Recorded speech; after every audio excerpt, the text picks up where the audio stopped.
जैसा कि आप जानते आ रहे हैं कि मैं लगातार ट्रक ड्राइवरों के साथ में सफ़र कर रहा हूं।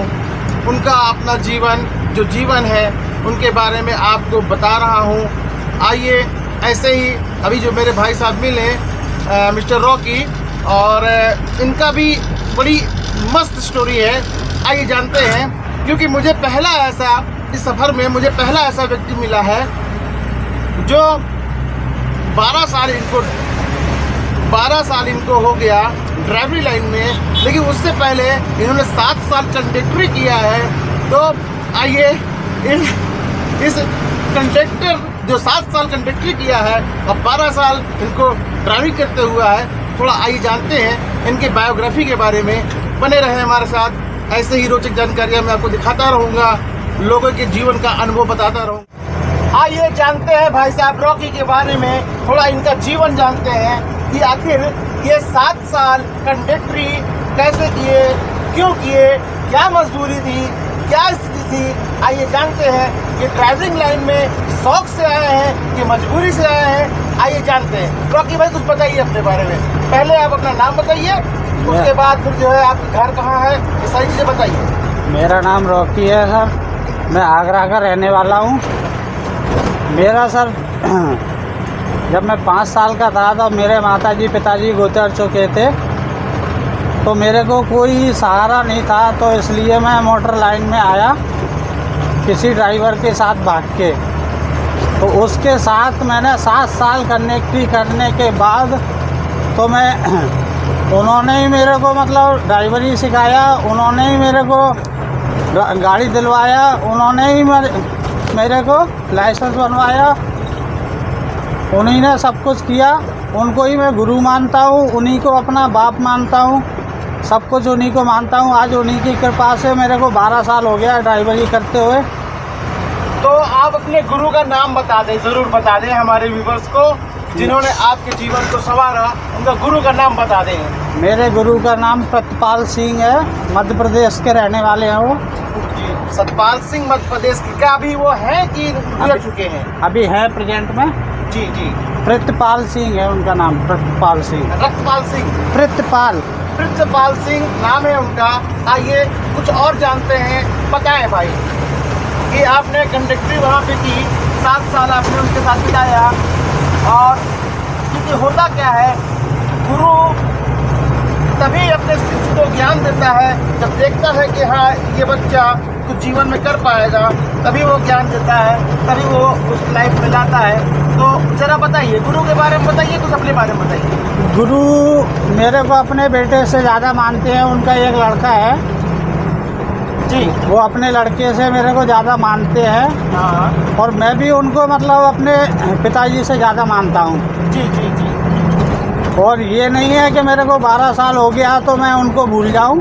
जी जी। 12 साल की उम्र, मतलब 12 साल मेरे को ड्राइवरी करते हो गया, मगर हमेशा उनके संपर्क में रहता हूँ और हमेशा उनके रिलेशन में रहता हूँ। तो ये देखिए, एक गुरु और चेले की हकीकत, ये बहुत अच्छी बात है कि जो वो गुरु अगर रॉकी की आवाज़ अगर उनके तक पहुंच रही है तो उनके लिए एक श्रद्धा है। और बताएं प्लीज़। तो उनके लड़के बच्चे? उनके एक लड़का एक लड़की है। तो लड़की से भी मतलब बातचीत होती रहती है, लड़के से भी बातचीत होती रहती है। घर पे आना जाना होता है मेरा, मतलब उनके घर वाले भी मेरे को अपना ही लड़का मानते हैं। और कुछ अपने जीवन के बारे में बताइए। जैसे 7 साल आपने कंडक्टरी किया, कंडक्टरी की स्थिति में आप क्यों आए, क्या वजह थी आखिर में, आप गाड़ी लाइन में कैसे आए? गाड़ी लाइन में मैंने बोला ना कि मेरे माताजी पिताजी, जब मैं 5 साल का था, जब मेरे माताजी पिताजी गुजर चुके थे जी, तो मेरे पास कोई रास्ता नहीं था कि मतलब कहाँ जाऊँ कहाँ नहीं जाऊँ। जी जी। तो मैं चारों तरफ भटकने के बाद एक गाड़ी ड्राइवर के साथ में भाग के आगरा से झांसी चला गया था। जी जी जी। तो उसके साथ मैं 2.5 साल रहा। उसने मेरे को कुछ भी नहीं मतलब करा, ना कपड़ा लत्ता भी नहीं दिलवाए और ना मेरे को पैसा दिया, केवल खाना खिलाता था। एक बार उनका भी नाम आप ले लीजिए। उनका वैसे तो पप्पू यादव कहते हैं उनसे। जी जी। मगर मेरे हिसाब से कुछ भी नहीं कहना चाहिए ऐसे आदमी को। चलिए पप्पू यादव जी, आप ये ध्यान दीजिए, अभी कभी बस कोई मजबूर व्यक्ति अगर आपके सामने आए तो उसका आप सहारा बने, तो आप उसको सहारा अच्छे से दें, मजाक न करें उसके जीवन से। और अगर कोई देने वाला आदमी हो ना, तो देखा जाए तो उनका एक भी लड़का नहीं है, जी जी 3 लड़कियां थी। जी जी और मैं उनके पास में रहता था, तो भाई उनको तो खुशी होनी चाहिए कि मेरे को एक लड़का मिला है। जी बिल्कुल बिल्कुल सही कह रहे हैं आप। हाँ हाँ मगर ये चीज़ का उन्हें कोई वो नहीं था, उन्हें तो ये केवल ये लगता था कि ये हमें एक नौकर मिला है। अरे अरे, तो ये तो बहुत गलत सोच थी उनकी। आप ये गाड़ी पे जरूर ध्यान दीजिए, बात चलती रहे। गाड़ी पे तो ध्यान है। हाँ हाँ आखिर में फिर मैंने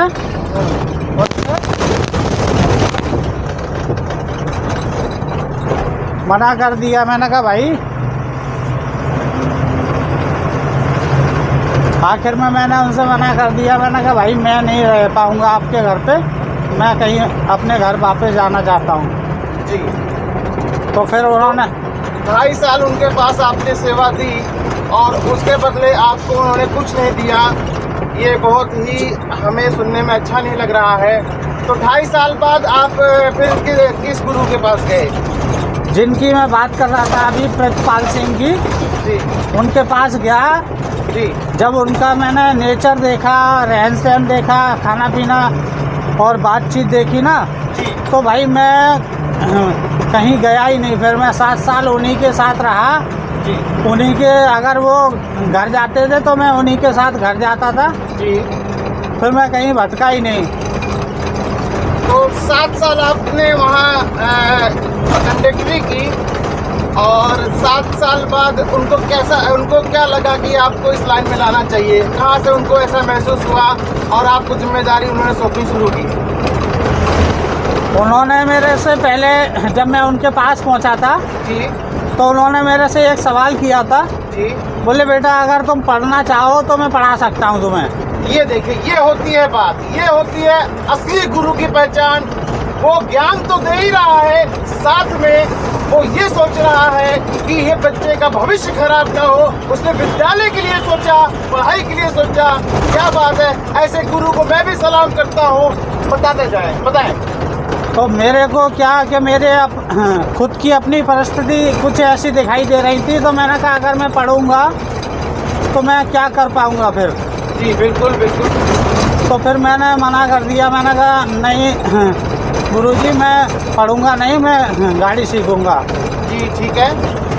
तो मैं 13 साल का था जी जब मैं गाड़ी थोड़ी थोड़ी चलाना सीख गया था। जी जी जी जब कंडक्टरी करता रहता था तो उनके साथ में चलाता रहता था, थोड़ी बहुत, जैसे 10-20 किलोमीटर गाड़ी चलाता रहता था। अच्छा, वो आपको मौका देते थे चलाने के लिए? बिल्कुल बिल्कुल। चलिए आप और आगे। मेरे साथ कई बार तो ऐसा हुआ है कि पुलिस वालों ने रोक लिया, बोले ड्राइवर कहाँ है? ड्राइवर दिखता ही नहीं था गाड़ी के अंदर में। मैं गाड़ी जब चलाता था हाँ हाँ तो मेरी 13 साल उम्र थी, तो मैं दिखता ही नहीं था अंदर। तो मगर जिस गाड़ी पे मैं हेल्परी करता था तो वो गाड़ी भी लोकल चलती थी। अच्छा, मतलब लाख रूप की गाड़ी नहीं होती थी, वो टोले मोहल्ले की गाड़ी होती थी, उसमें ही आप अपना हाथ साफ किया करते थे? हाँ। जी जी जी। तो हाथ सफा करने के बाद में जब 4 साल तो लोकल की गाड़ी पे चलता रहा उन्हीं के साथ। जी फिर उसके बाद 3 साल गुजरात महाराष्ट्र चला। जी जी फिर मेरा लाइसेंस बन के आ गया तो मैंने उन्होंने ही मेरे को गाड़ी दिलवाई। जी। तो अब ऊपर वाले की कृपा से और उनकी कृपा से आज अलग गाड़ी चला रहा हूँ। 12 साल हो गया मेरे को। जी कोई दिक्कत नहीं है। और उनके हिसाब से कोई भी मेरे को फेल नहीं कर सकता है कहीं पे भी। जी बहुत बहुत धन्यवाद भैया, ऐसे गुरु को आपने इज्जत दी। यही मैं कहना चाहूँगा कि गुरु बनिए तो गुरु बनिए, चेला बनिए तो चेला बनिए, कभी गुरु चेला ना बन जाइए। गुरु का सम्मान अपनी जगह करिए, चेले का भी सम्मान गुरु को भी करना चाहिए। तो भाई आप थोड़ा चला ले गाड़ी, फिर हम आगे बात करते रहेंगे। ऐसे बने रहेंगे, आपको एक जीवन का सत्य दिखा रहा हूँ। इसमें ना कोई काल्पनिक बातें हैं, ना कोई बनावटी बातें हैं। जो भी दिखा रहा हूँ सत्य दिखा रहा हूँ, क्योंकि ज़्यादा देर तक बात करना सही नहीं है। इतना हमने बात कर लिया, रिक्वेस्ट करके अब आगे आप बने रहे, हम आपको दिखाएं। मेरे को 12 साल हो गए गाड़ी चलाते हुए। 8 रहेंगे ना? हाँ 12 साल से मैं बराबर गाड़ी चला रहा हूँ। मेरी शादी भी हो गई, 2 बच्चे हैं मेरे पास। तो जैसे भी है अपना चारों तरफ से गुजारा चल रहा है, मगर कोई शौक से तो गाड़ी चलाना नहीं चाहता है, मजबूरी में चलाना पड़ता है गाड़ी। ना दिन देखता है, ना रात देखता है, ना कुछ भी तो जैसे कि अभी सफ़र में हैं आप हमारी आपको मुलाकात हुई, और आप कब से निकले हैं घर से? घर आपने कब छोड़ा है? मैं घर 25 तारीख से निकला हुआ हूँ। 25 तारीख, आज हो गई 26 तारीख, मतलब 2 दिन 48 घंटे से लगातार आप सफ़र कर रहे हैं, गाड़ी चला रहे हैं। 2 दिन से घर छोड़ा हुआ है, मगर अभी कोई ठिकाना नहीं है कब लौट के घर पहुँचेंगे, क्योंकि घर से निकलने के बाद हमारा कोई ठिकाना नहीं रहता कि लौट के कब घर में जाएंगे। यहाँ से अब नागपुर से चेन्नई कहीं भी जा सकती है गाड़ी, तो ये हमारा कोई मैटर नहीं होता कि मतलब हम अपनी मर्ज़ी से जाएं या नहीं जाएं। ये कंपनी भेजती है, हमें जाना पड़ेगा। बच्चों की परवरिश सही से हो पा रही है? बच्चों की परवरिश तो बच्चों की माँ ही कर पा रही है। हाँ भाई, हम तो बाहर ही हैं। कि भाई साहब की ज़िंदगी किस तरीके बीत रही है, ऐसे ही यही भाई नहीं, सारे ड्राइवर भाइयों की यही स्थिति होती है।